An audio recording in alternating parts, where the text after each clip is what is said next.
مدینه میشناسد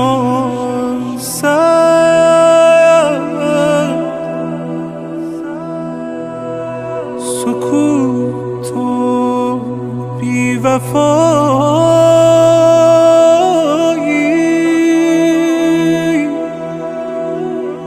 خروشی کن خدا را امیر کربلایی. دستی بردار ای ساکن صحرای غربت، مرهم بنه بر زخم جان فرسای غربت.